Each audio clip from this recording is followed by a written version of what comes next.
Sim. Para que ele não jogou fora, é verdade.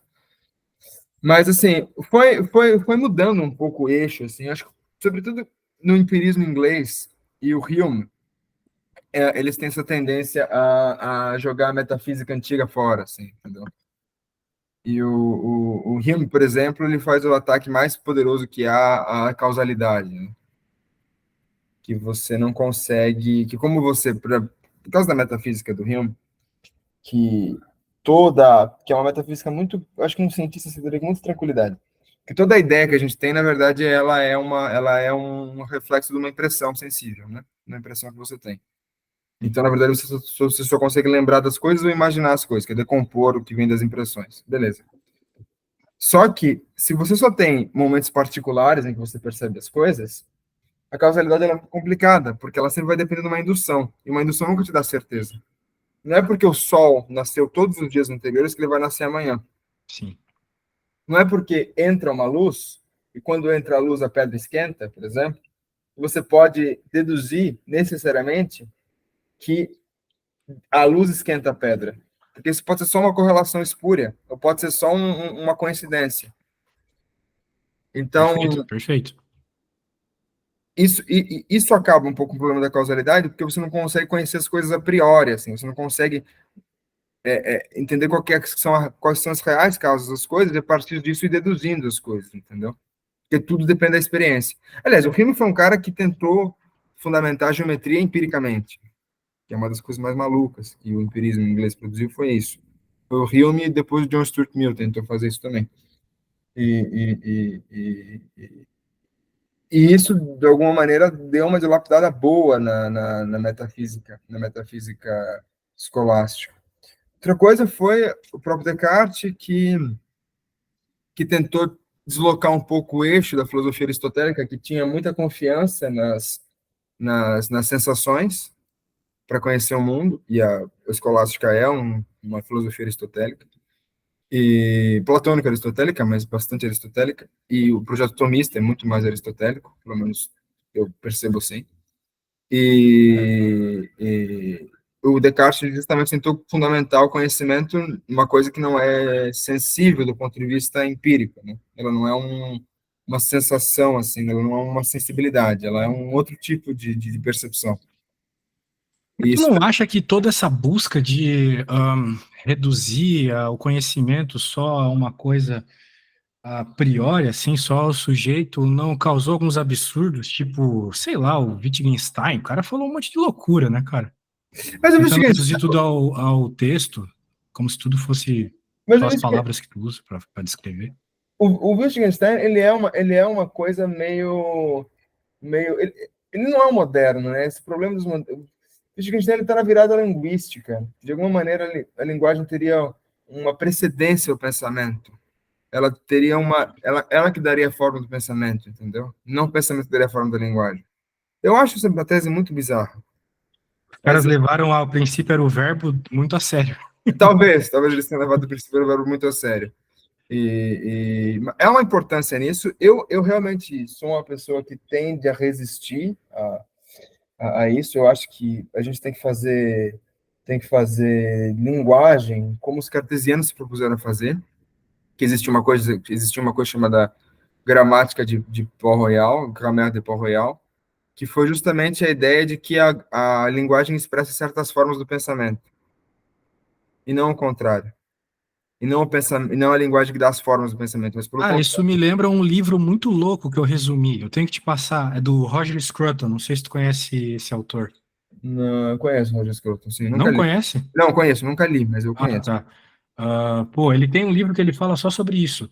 Como, como você pode ter certezas de determinadas condições filosóficas, como, por exemplo, estética, mediante as palavras que você usa, fazendo um vínculo com condições filosóficas que são mais simples de você verificar se é verdadeiro ou falso, ou certo e errado, como, por exemplo, na ética.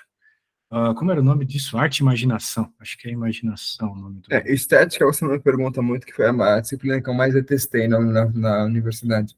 É Mas, difícil de assim, entender?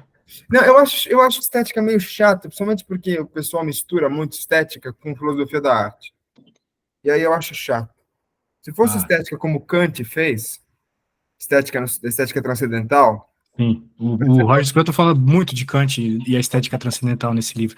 Eu te mandei o link. Pô, é mas isso tem, mesmo, velho. mas tem coisa interessante. Por exemplo, a gente estava falando aqui, estava falando antes do Scruton. Ah, tem um livro, por exemplo, o Chomsky, o Noam Chomsky. O Chomsky Sim. se denomina um neocartesiano desse ponto de vista. Justamente, porque a tese dele é essa, que a linguagem ela tem que expressar uma maneira mais fundamental de operação do intelecto, e não o contrário. Tem um livrinho dele que se chama Cartesian Linguistics, que é justamente ele discutindo, junto com essa galera de Paul Royal e com o Descartes, como, como na verdade eles têm problemas nas formulações deles, mas como na verdade as formulações deles, em fundamento, elas estão certas. Que a linguagem, se a gente vai fazer linguística, a gente tem que fazer linguística a partir do ponto de vista de que o aparato cognitivo humano imprime na linguagem uma forma. E não que a forma, e não que a linguagem informa o modo como a gente pensa. Mas a precedência vem justamente do pensamento e não da linguagem. E a virada linguística ela tenta fazer um pouco isso, a tese de que a gente pensa porque a gente fala, entendeu? Caramba. E não o contrário. A gente fala porque a gente pensa. Pô, mas Esse isso aqui é. também que eu estava lendo, ó, esse aqui também você vai gostar. De Vygotsky. Chama formação. Esse aqui é bem, bem científico. Pô, Vygotsky. Mas daí tu tá forçando a barra comigo, hein, cara. Detesto o Vygotsky. Ah, mas isso aqui está muito bem escrito. Chama Formação Social da Mente. A tradução está ótima. E ele estava justamente, isso é muito interessante, ele estava justamente tentando explicar como a linguagem, isso é muito maravilhoso, como a linguagem interfere na maneira como a gente faz as coisas, como a gente tem planejamento, como a criança toma decisões pela linguagem. Então ele faz comparações que, por exemplo, os experimentos que você tem com animais que não têm linguagem, o jeito como eles agem é muito diferente das crianças que começam a desenvolver linguagem. Porque as crianças que começam a desenvolver linguagem, elas começam a planejar, elas começam a fazer planos, elas começam a delimitar as próprias ações. Enquanto ia projetar cenários futuros, coisa que os animais que não têm linguagem não conseguem fazer. É muito, muito, muito interessante. Mas Muito, por linguagem você não está reduzindo só a texto, né? Porque uma pessoa muda também faz planos, por exemplo, um faz surdo. planos, mas se ela não tiver sido, se ela não souber articular alguma forma de pensamento por linguagem, fica muito mais difícil, né? Pô, Fica muito aí, mais difícil. aí fica interessante. Fica muito mais difícil. A linguagem tem um papel bastante importante na formação do nosso pensamento. A questão é saber se a linguagem ela é anterior ao pensamento, do ponto de vista da forma como a gente pensa, ou seja, ela que dá a forma como a gente pensa, ou que é uma estrutura mais fundamental do pensamento que imprime em toda a linguagem. Então, temos que ter lá uma teoria que diz que existe uma estrutura que está presente em todas as línguas. E parece que até agora só se encontrou dois exemplos que não é tão simples assim reduzir a isso. Mas no resto de todas as outras línguas parece que é a mesma coisa. Então tu tá me dizendo que o Chomsky meio que, entre aspas, provou que a linguagem vem antes. Não, ao contrário. Ah, A tese dele é o contrário. A linguagem vem depois. tá. Você tem uma estrutura do pensamento que a linguagem vem depois. E essa Bem, tese foi muito, muito, muito. Ela era contrária, justamente por isso que ele ficou tão famoso. Ela é contrária à tendência anterior da linguagem, da filosofia da linguagem e da linguística, que veio com Saussure e com a virada linguística. Justamente ele está retomando Descartes, retomando os modernos. entendi. Caramba. Isso Pô, que é interessante. isso é bem, bem interessante, para falar a verdade. É bem Porque interessante. seria possível, de alguma forma, a gente observar isso na prática? Seria de alguma forma possível observar que se há uma estrutura fundamental do pensamento, que se expressa em todas as formas de linguagem, então você conseguiria identificar, por exemplo, alguma sintaxe comum a todas as linguagens, entendeu? Uhum. E parece que é, né? Porque se existe a possibilidade de traduzir coisas, é porque tem que ter alguma coisa em comum entre as línguas, não? Sensacional, é verdade. Alguma coisa tem que ter em comum. É muito estranho você ter uma linguagem que tenha tanta precedência assim, a ponto dela informar totalmente como é o nosso pensamento, e você sempre conseguir fazer traduções. Estranho, né? Porque você poderia ter uma linguagem completamente incompatível com a outra, e a gente não tem isso. Bem, tu disse que tem duas línguas que não seguem a regra do Chomsky. Mas é possível fazer traduções? É possível fazer traduções, porque isso é um problema mais semântico. A questão do Chomsky que eu preciso ver, faz tempo que eu li isso, mas eu lembro que eu me interessei por isso na graduação, assim. Inclusive, você deveria ler, esse é um livrinho muito pequenininho, tem 80 páginas, chama Cartesian Linguistics, que é justamente o Chomsky discutindo a tradução que vem do Descartes, e depois vai para o Humboldt, e que também tem o livro dele, que foi traduzido pela EDUF, que é a editora lá da UF, que ganhou o prêmio, quem coordenou a tradução, quem era o diretor na época da EDUF era o meu orientador, que ainda é, que é o Reflexões sobre Língua e Linguagem, do Humboldt, é muito interessante também. Mas justamente, se eu não me engano, estava assim, estava com duas línguas muito primitivas, assim, muito difíceis de você encaixar nessa regra, que provavelmente é a regra do sujeito predicado, se eu me lembro bem. Mas o resto, todas as outras funcionavam super bem. Nessas duas era um pouco mais complicado você fazer isso. Mas a tese dele é essa. A tese dele é que você consegue fazer que na verdade você tem uma estrutura mais fundamentada da linguagem que expressaria algum aparato alguma forma do nosso pensamento, entendeu? É uma tese meio kantiana, uma tese meio cartesiana, de que existe de alguma maneira, por assim dizer, um certo sujeito transcendental. Existe uma forma do pensamento que é anterior a todas as coisas, entendeu? Como se fosse o motor primeiro? Como se fosse, não, como se fosse. É aquela coisa, por exemplo, você não consegue perceber o mundo sensível sem o espaço, por exemplo. Sim. As coisas estão dispostas no espaço, tudo que você percebe está disposto no espaço. Por isso que o Kant vai dizer que o espaço é uma forma do entendimento, e não do mundo, entendeu? Caramba, ele fala isso mesmo, é verdade. Ele fala isso mesmo, como ele fala que o tempo é, porque você só consegue perceber as coisas expostas no tempo também. Então, de alguma maneira, é como se ele dissesse: a linguagem só consegue operar dessa forma. Isso significa que tem uma coisa que é dada por nós a linguagem que vem antes da linguagem, entendeu? Sim.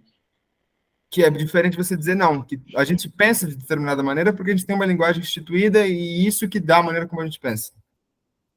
Na verdade, é uma tese em dizer que é uma tese quase ontológica, né? De dizer o que tem precedência, né? O pensamento ou a linguagem. E a tese que eu acredito que seja verdadeira é que o pensamento tem precedência Tem também. que ver também até que ponto essa coisa ela é discreta ou contínua, né? Porque, por exemplo, um mudo, uma pessoa que nasceu muda e surda, ela com certeza pensa diferente de eu e você. Isso a gente pode ter Sim. certeza absoluta. Só que vai ter algum ponto em comum. Então, é justamente essa a ideia. É tentar entender se há uma estrutura do pensamento comum. Agora, esse ponto em comum, será que ele é alguma coisa assim, vamos dizer assim, o fundamento de tudo? Ou ele é simplesmente uma sequência de reduções, entendeu? Uma coisa. A minha questão é: isso é discreto ou é contínuo? Isso é algo que, sei lá, foi posto à mão, ou é algo que nasceu de um infinitesimal e foi crescendo até uma forma complexa de fala, entendeu? E de língua. É isso que eu estou pensando, entendeu? Sim, eu entendi o que você quis dizer. É. Eu entendi. Mas isso é uma coisa curiosa também, porque muitas vezes diferenças quantitativas, que é o que você está chamando de contínuo, elas de alguma maneira resultam em diferenças qualitativas, né? Que seria coisas discretas, assim. Por exemplo, Isso. inclusive a tentativa da física, muito da tentativa da física, é você tentar transformar as diferenças discretas qualitativas em diferenças contínuas, né? Como, por Uhum. exemplo da cor. Quando você faz uma escala, assim, porque o verde e o vermelho são coisas perceptivelmente discretas, assim, você não consegue entender como é que uma coisa vai para a outra. Mas você conseguiria, por exemplo, tentar entender as frequências de uma onda que você percebe. E você consegue fazer isso quantitativamente. Em teoria, isso daria uma certa diferença. Agora, tentar entender, a partir do pensamento, como uma certa complexificação da coisa daria uma certa diferença. Eu não sei, é difícil entender isso, sabe? Isso daria um problema filosófico muito sério. E eu nem sei se eu conseguiria pensar sobre isso agora. É, Mas, bem, essa questão que tu estava falando é bem interessante. Beleza, verde e vermelho, duas coisas bem discretas, mas a questão para um físico é em que ponto eu posso deixar de chamar de laranja e chamar de vermelho, entendeu? exato, e chamar tudo por um nome só. E só Isso. mudar, só Qual é o mudar um fio de número. cabelo que eu tiro para a pessoa virar careca e antes ela não era careca? Essa é a questão, entendeu? Ah, sim, isso é um problema sério, na verdade. Mas a questão da cor, vocês transformam tudo numa escala de comprimento de onda lá, vocês dão um número, uma É, coisa, e esse número, essa cor corresponde a tal frequência, é sei lá. isso que um físico materialista quer fazer com tundo, entendeu? Ele quer fazer isso com tudo, às vezes isso não é possível. A discussão hoje grande na neurociência com a filosofia, que tem uma briga filha da puta, né? Eles quebram um pau o tempo todo. Que os neurocientistas, eles falam coisas como o cérebro pensa, o cérebro percebe. E para um filósofo, isso geralmente é uma posição muito bizarra, porque você não pode dizer que o cérebro perceba. Por que você não pode dizer que o cérebro perceba? Porque, pensa comigo, digamos que você tem um certo movimento no seu cérebro, e esse movimento, ele é correlato à sua percepção de vermelho, ok? Certo. Só que qual que é a semelhança do movimento no cérebro com o vermelho? Nenhuma. Ou seja, a Hum, percepção do vermelho, ela tem um conteúdo, pelo menos o conteúdo, que independe do movimento cerebral, do movimento corporal. sim. Esse é o problema clássico com o corpo. Então, como é que você reduz essas coisas? Você pode, inclusive, até dizer que existem correlatos físicos, que você pode escrever isso qualitativamente, quantitativamente no mundo. Ótimo, um físico poderia fazer isso. Excelente. Agora, isso não muda o fato de que existe o fenômeno da percepção do vermelho. E como é que você explica esse fenômeno? Que existe o fenômeno da percepção do amarelo. Como é que você explica esse fenômeno? Que existe o fenômeno da percepção da tristeza, da alegria, de coisas que Sim. são. Essas coisas, do ponto de vista do seu conteúdo, são imateriais. Isso volta ao que o começo da nossa discussão. Exato. Porque é que nem um físico falava, quando eu olho para uma mesa, na verdade você não está vendo uma mesa, você está vendo um emaranhado de átomos. Bem, de um ponto de vista microscópico é verdade, mas do ponto de vista meu prático aqui, isso aqui é uma mesa. O E próprio, do eu acho que ponto era o e do Kant que ponto de falava vista. sobre Lebenswelt, né? Não sei se tu conhece esse conceito dele. Você precisa. Lebenswelt é o conceito de que uma mesma coisa ela pode ter um significado prático e outro significado para o mundo real, né? Por exemplo, quando eu vejo uma pintura, é um monte de tinta lá, ok? Mas quando eu olho para a face na pintura da Mona Lisa, eu vejo um monte de outras coisas que só uma visão materialista não vai me trazer. Aquelas coisas também são verdade, também são informações, Elas são entende? verdades, elas são informações, elas acontecem, e eu sou mais radical em dizer o seguinte: o que você está dizendo que está no mundo, que é um emaranhado de átomos, isso é uma extrapolação. Você não tem acesso a isso. Você está fazendo uma inferência. E o que você tem de mais certo é a percepção da mesa, Exato, e não a percepção dos átomos. Isso é um modelo científico. exatamente, Como é que você vai. exatamente. O que há de primeiro, na verdade, não é a existência do corpo enquanto átomo, isso não. Só se você comprar que a história que a física te conta é verdadeira. Agora, se você for fazer uma desconstrução do conhecimento, e for até as bases do conhecimento, você vai ver que o que você tem do mundo são a percepção da mesa, a percepção da cor, a percepção do sol, e não essas outras coisas. E isso é assim que o mundo se apresenta a você. Se você vai transformar esse mundo numa outra coisa para entendê-lo, para dominá-lo, para prever como vão ser as suas próximas experiências, porque essa é a coisa da ciência, ela prevê como vão ser as experiências futuras, ok, mas isso não é o fundamento das coisas. O fundamento das coisas é a percepção da mesa. Dizer que isso é um emaranhado de átomos é uma loucura muito grande, se você pensar bem. Sim, e isso acaba derivando um monte de problemas atuais, assim, que as pessoas elas acabam confiando mais em quem dá uma certeza científica para elas do que o que elas realmente estão vendo na prática, né? Isso, e para um Isso filósofo, também causa problemas científicos, porque, por exemplo, hoje todo mundo confia nos modelos pré-estabelecidos do, por exemplo, do Big Bang ou da cosmologia. Só que são coisas que, primeiro, não dá nem para testar. Eu não posso ir lá no meu laboratório e criar um universo ou criar um Big Bang, entendeu? não, Então, até determinado ponto de vista epistemológico, não é nem ciência. não, Que ciência tem que prever, ou tu tem que poder falsear e coisas assim, entendeu? Como é que tu vai falsear um Big Bang? Não tem e tem uma como, coisa entendeu? muito séria, né? Porque é assim, você diz que tem o Big Bang porque você tem certas constantes que aparecem, que se você usar as equações de hoje e extrapolá-las lá para trás, o universo seria assim. Mas quem disse que as equações que descrevem os fenômenos hoje funcionam para descrever os fenômenos há 10 milhões de anos atrás? Perfeito, Não tem perfeito. como você saber isso.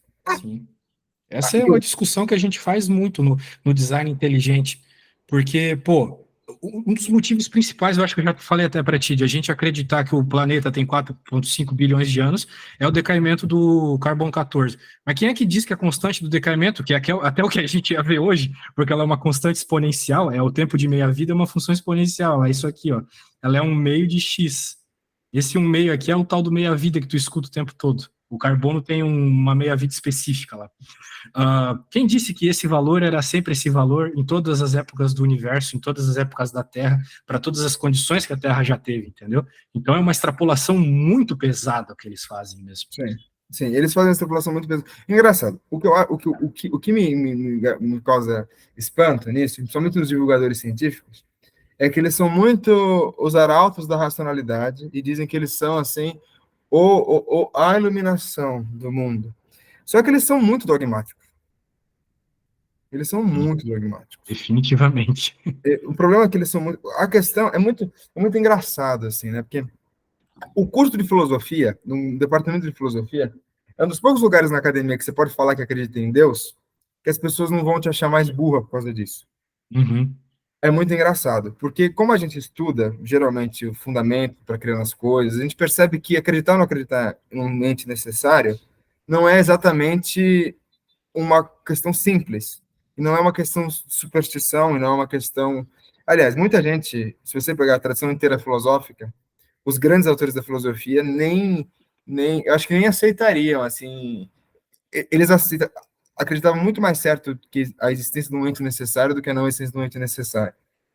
Do sim. ponto de vista do Deus impessoal, assim, Sim, a questão sim. de fé do cristianismo é outra questão. Era uma Mas, dedução filosófica, né? Sim, para eles. exato, exato. Sim, Se você vai confiar na razão humana, você provavelmente vai ser guiado a acreditar numa coisa como a existência de um ente necessário, o que é muito interessante. Mas, enfim, ok.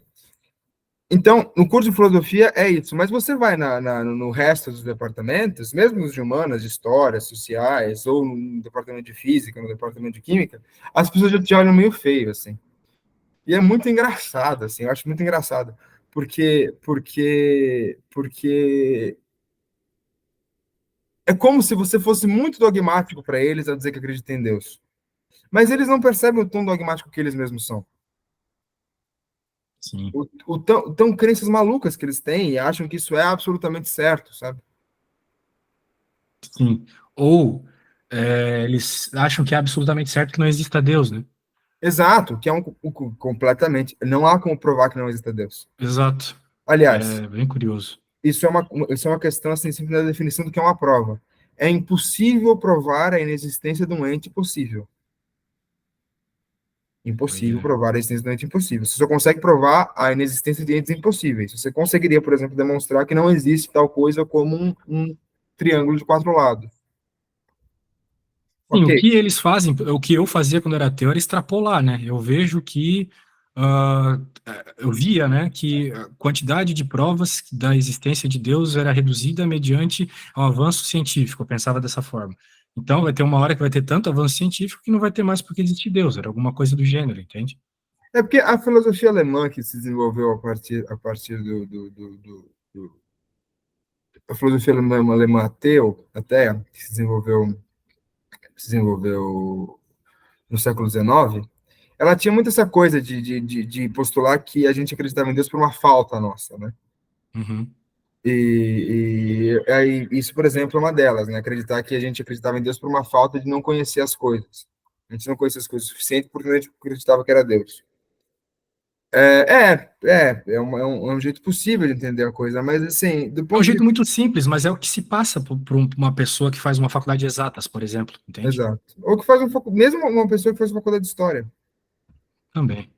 É. Justamente porque essas discussões na academia, do fundamento do conhecimento, essas discussões das provas de existência de Deus ou não, ficaram circunscritas os círculos da filosofia. E não que sejam pessoas, assim, muito engraçado, né? O pessoal acha que a gente é reacionário, conservador, ou coisa assim. Não, você vai em departamentos do mundo inteiro de filosofia, de Oxford, Sorbonne, tem todo mundo está discutindo provas de existência de Deus, e pessoas, a maior parte das vezes são pessoas de esquerda, politicamente, ou pessoas que poderiam ser consideradas progressistas ou coisas parecidas, mas elas discutem essas coisas numa boa, assim, sem problema nenhum, e muitas delas acreditam, muitas delas discutem isso como se fosse um problema real do conhecimento humano. Isso nem é a minha área, por exemplo, discutir as provas da existência de Deus. Mas um grande amigo meu lá na universidade que faz um doutorado sobre isso, ele é um cara super, poderia ser considerado um cara, definitivamente uma pessoa assim, que não é um reacionário nem um conservador. Mas ele discute isso numa boa, e para ele, discutir isso é uma coisa que deveria ser discutida na academia. Assim. Engraçado que ele veio da psicologia, ele diz, né, o único lugar que você pode discutir na universidade, que você pode discutir a existência ou não de Deus sem que as pessoas achem que você é um maluco, é dentro da filosofia, porque fora, nenhum ciclo acadêmico aceita. Isso é tenso. Mas, cara, pô, que discussão massa. Pena que eu tenho outro aluno agora. Tranquilo. A gente se Mas vê. a gente se vê sim. Depois dá uma olhada lá no meu resumo. Eu não sou filósofo, mas eu acho que eu resumi bem o livro. Beleza? E você leia o livro do Tratado da